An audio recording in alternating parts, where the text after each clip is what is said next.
Hello there, Commonwealth from here, and we have got absolutely massive Nintendo Switch 2 news, to the point that we might be getting a Nintendo Direct very soon. So be sure to leave a like, subscribe and press notification bell, and let's not waste any time. Since with the Tomodachi Life out, and also Pragmata at this point, getting pretty good review scores, both Pragmata even better, we know that Nintendo and third-party developers will deliver in 2026. Capcom especially has been showing real potential of day one Switch 2 third-party support, after Resident Evil Requiem and now Pragmata, and that is even without fully utilizing the capabilities of ray tracing or other tech that is also found inside Switch 2 for even more impressive day one ports. But this is still only peanuts compared to what happened on Wednesday the 15th of April, as a long list of third-party games joined the previously rated Splatoon Raiders and Fire Emblem Fortune's Weave, fueling speculation about the Nintendo Direct Partner Showcase, still in April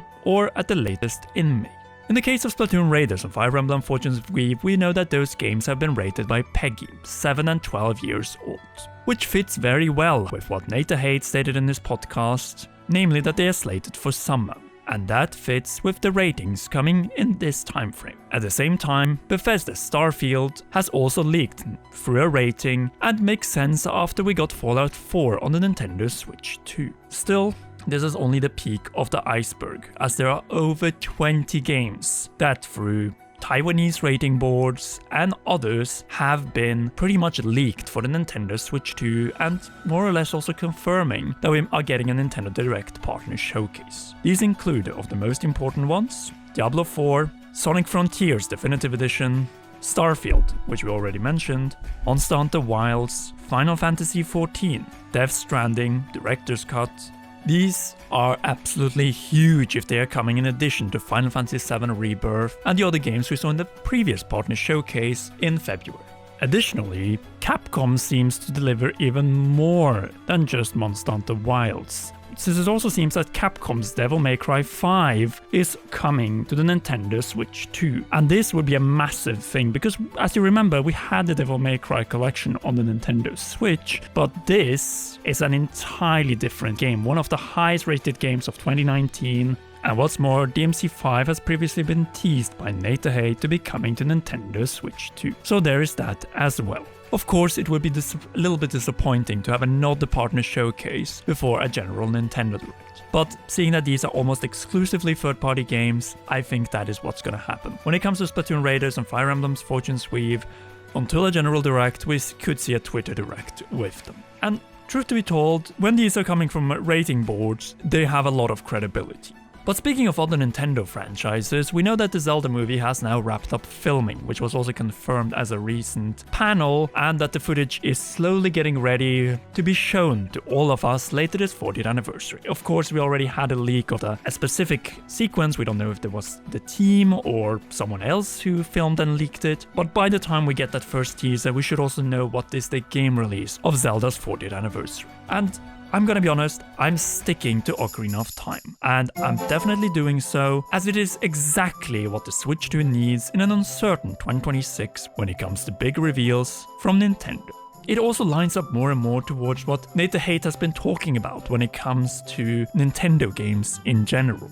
We see now with the Splatoon Raiders and Fire Emblem Fortune Weave ratings that both are likely in the summer. We know that he also mentioned Star Fox, which we know Modern Vintage Gamer is massive on, and if it doesn't come into fruition, he's going to be severely disappointed. And who knows, even will he still be supporting Nate in his podcast? Like, Nate has taken a massive risk, especially if what Nintendo Prime has been claiming has some water to it, that some of the recent leaks and we have been hearing have actually been false and planted by Nintendo to catch internal leakers. I, however, don't believe it, because as RGT85 put it, this was pretty much a nothing burger. And I also know that Nintendo Prime is not a credible source on the level of Nate the Hate. And I will say that I agree with this notion from RGT85, that Nate, he's on the peak level and we should be trusting Nate And most of all, his reputation in this matter, because he's putting it on the line and putting everything he's building up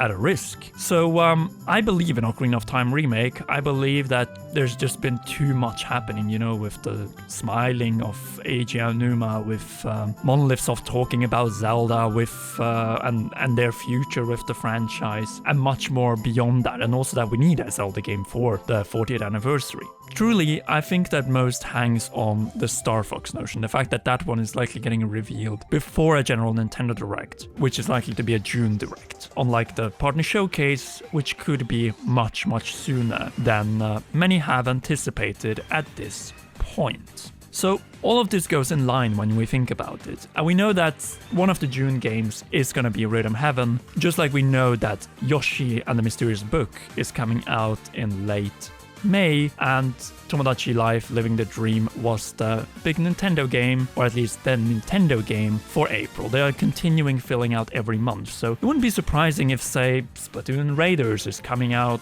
in September as the final summer game. Fire Emblem Fortune's Weave is the July game, and then just like we remember Fire Emblem Three Houses was in 2019, and then Star Fox could be an August or even October game. Though it's slated for likely summer, then I would say probably August in that case. Though it could also be sooner. But this is all great news when we think about it, and of course there have been some setbacks, as we have seen recently with 007 First Light Switch 2 no longer being day and date with PlayStation and Xbox, and yes, it's been delayed by IOI Interactive, and with no new release date as of now, I can say straight out, we're no longer gonna review it. We actually planned it because I'm a massive James Bond fan, and I love James Bond games, and I couldn't wait to see this book and movie franchise coming back on a Nintendo system. Yeah, this is very much disappointing, and equally so we can say that Elden Ring being $80 game keycard on Switch 2 over 4 years after the game came out on the other systems, where it was 60 and 70, is a little bit disappointing. Yes, I understand it's not physical because it is a 70 gigabytes plus game, but it's still controversial, no doubt, when the game was less on other systems, and that including PlayStation 5 and Xbox Series X. But on the other hand, it also includes the DLC, and we know the game is running better, but at this price tag, I'm not sure if it's going to be selling all that great.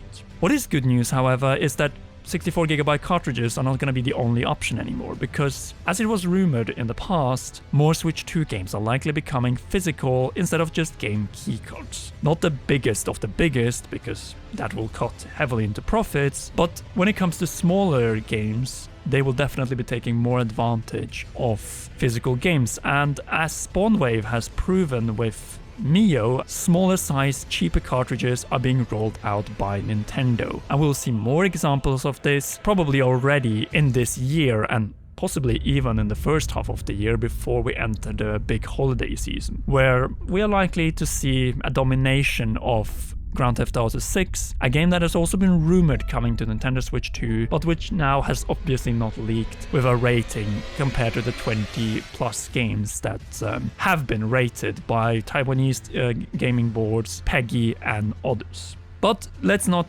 end on anything negative, because Animal Crossing has turned 25 years old and it's being celebrated with Nintendo Music. But also a big question here is whether it's going to be on Nintendo Switch Online. Because we know that there's already been given a gift for Nintendo Switch Online members when it comes to Animal Crossing in general in New Horizons. We recently had the Switch 2 update, but we still are missing the original Animal Crossing, you know, that one that came out on the GameCube in the US. But then again, that game didn't really come out on the GameCube in Japan, so it is a bit of an uncertainty. What isn't an uncertainty is that Hori is releasing 2 absolutely gorgeous Animal Crossing themed Nintendo Switch 2 controllers, and one is in this absolutely beautiful wooden design where everything is in wood with our favorite characters. You have Tom Nook, you have Isabelle and friends, and also there's a beautiful Celeste one. So yeah, this is pretty much all we had to talk about, apart from that there's also a new game trial alert, something that Nintendo of Europe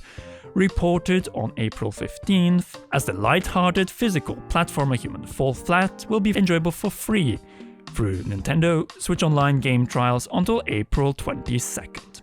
So this one is already possible to try out.